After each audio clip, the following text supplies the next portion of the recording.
Let's talk about mixing color because that is the best way to get the most exciting crystal designs and paintings in general. So a lot of the colors that I like to use for painting crystals were actually created with crystals. So of course it makes sense that they would make lovely crystal designs. But if we take a look at some of these, like amethyst, purpurite, green apatite, and serpentine, a lot bloodstone, pyrmantite. A lot of these colors are very toned down. They're very earthy and almost grayed out. The amethyst color especially, it's a lovely shade of purple, but there's also a lot of gray sediment that comes from the crystal itself. And the same thing, this is one of my absolute favorites, is pyrmantite. And you can see it's got these lovely reddish tones, but also a lot of grayed out mystique to it as well. So what I want to show you is how to take more pure color, because although we want all of the crystal colors, some of these, let's be honest, they're outrageously expensive.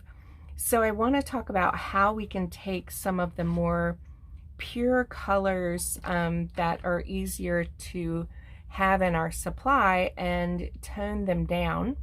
And by the same token, how to take some of these more grayed out tones and liven them up. Because going both ways are what will create really exciting designs within your crystal. So I've got like a gazillion examples here, but you can see how I love to take more of a pure color, this more pure turquoisey blue, and pop it right up next to more of a grayed down tone. So we all know that this is just a piece of paper, right? This is a 2D image. But when our eye looks at it, it can easily perceive that this is set back, this is like cut back, and this is coming forward.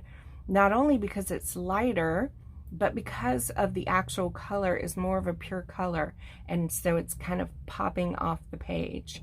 So the first thing we're going to do is talk about how to gray down those lively tones. And I'm going to be using a set from Art Philosophy Prima, and this is their Classics collection. And as you can see, these tones are very bright, rainbowy, vibrant. And what I've done is take the colors from this palette and mute them out, and still keeping some of the bright tone in it. And you can see, I mean, it's really gorgeous. So I'm kind of obsessed with this little abstract exercise, and I think you will be too. So let's give it a shot.